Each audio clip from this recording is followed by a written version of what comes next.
नमस्कार मित्रांनो, आजच्या माझ्या व्हीएम स्ट्रॅटेजी या चॅनलच्या नवीन भागामध्ये आपले स्वागत आहे। आज आपण बघूया ग्रीन बार किंवा रेड बार कसा तयार होतो। आता समोर दिसत असलेल्या स्क्रीनवर तुम्हाला वेगवेगळ्या प्रकारचे बार दिसत असतील। त्याच्यामध्ये हा बघा ग्रीन बार तयार झाला आहे। तर का तयार झाला आहे? या बारचा क्लोज प्राइस या प्रीवियस बारच्या क्लोज प्राइस पेक्षा जास्त आहे, मोठा आहे, त्यामुळे हा बार ग्रीन बार झाला आहे। आता हा रेड बार का तयार झालेला आहे? कारण यामध्ये क्लोज प्राइस हा प्रीवियस बारच्या क्लोज प्राइस पेक्षा खाली आहे, त्यामुळे हा बार रेड झालेला आहे। तर अशा प्रकारे तुम्ही सर्व बारचा अभ्यास करू शकता। आता आपण मित्रांनो पुढे बघूया time frame. 3 minutes, 15 minutes, 30 minutes, 1 आवर, 3 आवर्स, 4 आवर्स हे लोअर टाइम फ्रेम चार्ट आहेत। Daily, weekly, monthly, 3 month, 6 month आणि 12 मंथ हे हायर टाइम फ्रेम चार्ट आहेत। मित्रांनो, डेली हा टाइम फ्रेम खूप महत्वाचा आहे। आता मित्रांनो, जेव्हा आपण टेक्निकल अनालिसिस शिकतो त्याच्यामध्ये लोअर टाइम फ्रेम आणि हायर टाइम फ्रेम याच्या अनुषंगाने चार्ट वर्किंग करत असतात। आता आपण शेअर बाजारातील विविध ट्रेडिंगचे प्रकार बघणार आहोत। त्याच्यामध्ये आहे इंट्राडे ट्रेडिंग।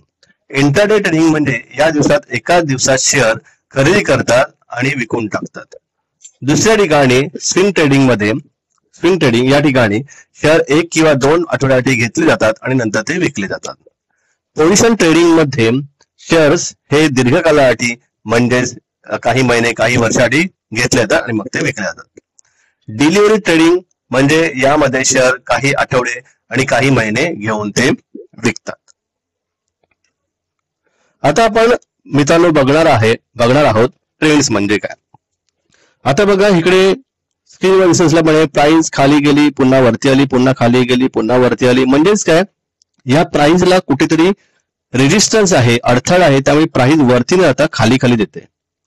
आणि या ठिकाणी बघा प्राइस वर जाते, पुन्हा खाली येते, पुन्हा वर जाते, पुन्हा खाली येते, म्हणजे प्राइस खाली न जाता प्राइस वरतीच जाते, म्हणजे ह्या ठिकाणी प्राइसला कुठेतरी सपोर्ट आहे।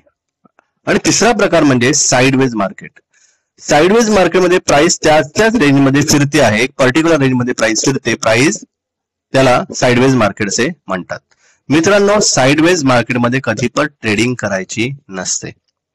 आता डाऊन ट्रेंड मध्ये रेजिस्टन्स आणि अप ट्रेंड मध्ये सपोर्ट काय असतो ते आपण पुढच्या भागामध्ये बघणार आहोत।